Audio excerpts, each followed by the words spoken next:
Hello, hello. Let me just clear this away once again. My name is Steve Jaguar. This is the Beer Native Beer Review, and this is related to the previous one.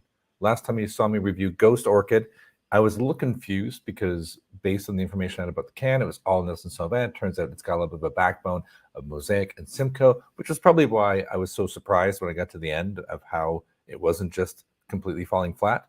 But this is a follow-up, very similar beer. So let's get going. Okie dokie, let's introduce it straight away. What I have here is a beer called Nelson.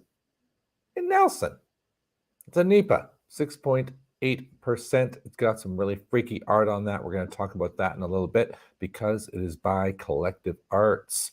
Collective Arts brews great beer and brings together artists from all over the globe to feature their art in their cans. Isn't that sweet? This particular art, we can see who's it from. We can see it's from Sarah Farquhar. Sarah Farquhar is from Waterloo, Ontario, Canada. You can probably Google her and learn more about that. And she has the honor of being on a beer. You know what? I suppose you take a risk when you submit art like this because maybe you're on a beer that sucks, or maybe a beer you don't even like yourself. That wouldn't be cool. But I wouldn't really care, you know. Artists, they have a tough gig. And getting on beer, the fact the craft beer industry does such great cans with great art, I think that's pretty solid. And the idea of the whole place is called Collective Arts. So obviously they had some forethought into creating a amazing craft brewery that features art straight out of the box. Not a lot of people have that kind of forward thinking. Let's crack it open. This is different. The Ghost Orchid was Simcoe, Mosaic, and Nelson Sauvin. Nelson Sauvin, famous for being from New Zealand and tasting like Sauvignon Blanc, a little bit of gooseberry, a little bit of citrus, a little bit of light, wonderful white wine in there. Simcoe and Mosaic actually being a little bit similar. Mosaic bringing that kind of nice fruit, sometimes a little bit oniony. Simcoe also sometimes a little bit oniony. So I do wonder if that's why I got a little confused. I felt like it had some body, but it kind of didn't at the same time. This one, everyone loves Citra and Mosaic together. This is the John and Paul. It's the Beatles. It's the famous combination that makes many IPAs elevate. But to throw some Nelson Sauvin on top of that, personally, I think this is going to have that little bit extra edge. The difference between citrus is like passion fruit, well, citrus obviously, but it's more leaning towards a fruity than piney, whereas Simcoe is a little bit more, I don't know, woody, musky kind of piney, I guess, more of a wintry pine. So I think that's really going to make this Nelson Sauvin shine because it's trying to be citrusy, it's trying to be white wine. And that's going to be the edge. I don't know. Now, full disclosure, I got caught out in the last one because Ghost Orchid didn't say it was more than Nelson Sauvin. There's no information out there. And when I checked it into Untappd afterwards, they'd submitted better information to Untappd than they had on the can. And I was like, what the?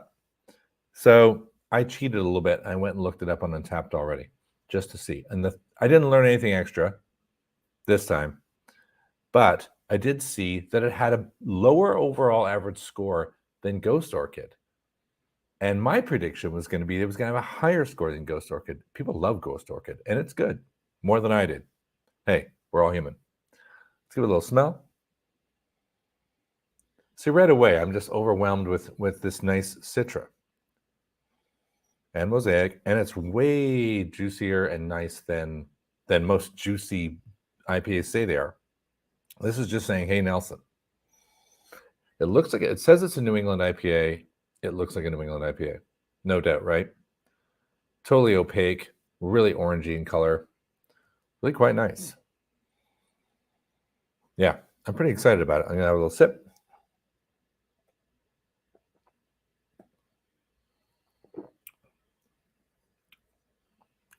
So I don't know if it's the way it's where they use the hops. Another little tidbit that I got from Untappd, assuming this is actually written by Bellwoods, is they talked about dry hopping with Simcoe, Mosaic, and Nelson Sauvin. They don't talk about the whirlpool, the boils, or any like what hops did they use earlier on the process. And I think this one's good. This has just got backbone. It's more well-rounded. I'm gonna try another sip. Maybe I'm exaggerating.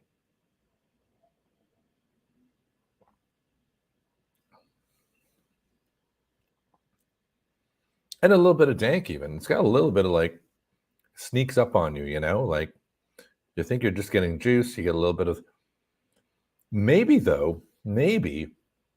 is actually a little bit less Nelson Sauvin than the Ghost Orchid was. So if that's really what you're looking for, you might side toward Ghost Orchid. Whereas this one is got a heavy citra as a crutch, and you kind of got to dig deep and go, yeah, there is that weird gooseberry thing, which is stronger in this one than it was in the Ghost Orchid, but that I'm getting the gooseberry, not the white wine, where it's the opposite. I white grape there, and I've got gooseberry here. So this is more traditional of what I would expect in the combination.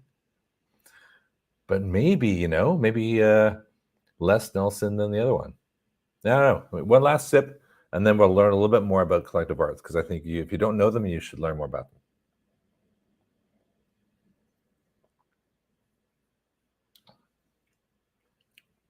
No, I'm sticking to it. This is definitely it's close to Ghost Orchid. It's close, but I think personal preference is 100% here.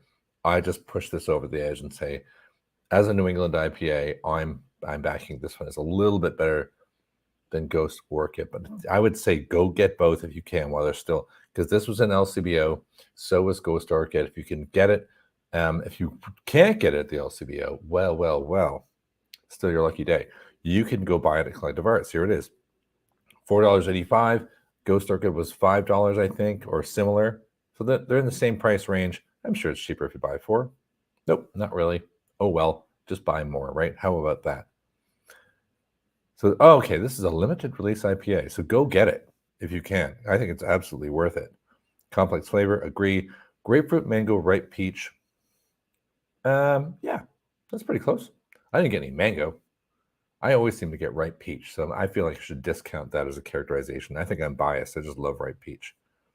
But that's pretty good. Now, a little bit about Collective Arts, right? Collective Arts, 2013, started by two obviously forward-thinking individuals, Matt Johnston and Bob Russell, fusing creative craft beverages with the creative, inspired talents of artists from all over the world. Limited to every can is like a work of art. If you're going to collect cans, this is a good way to collect cans. You know, if I feel like maybe they'll be worth something someday. Nah, they won't be. But if you want to get a real bit of a flavor for what they've got going at the moment, you can go check it out on their website. They show you the different print collections. You can actually buy art from them. You can see it right here. So if you like the particular artists and art that they do, you can buy. You can support the artists. I think it's just really a fantastic effort. And if you are an artist, which is you probably wouldn't be watching my channel. If you were, you'd probably be doing something way more creative and clever. But if you are, they have a thing called the Call for Art. Go check it out. Just collectivecallforart.com, and you can start submitting your amazing creations. They seem to be a trend. I don't want to like characterize their can art, but there is a bit of a visual trend around what they're doing here. But I'm sure they're wide open to just about anything you might have to offer.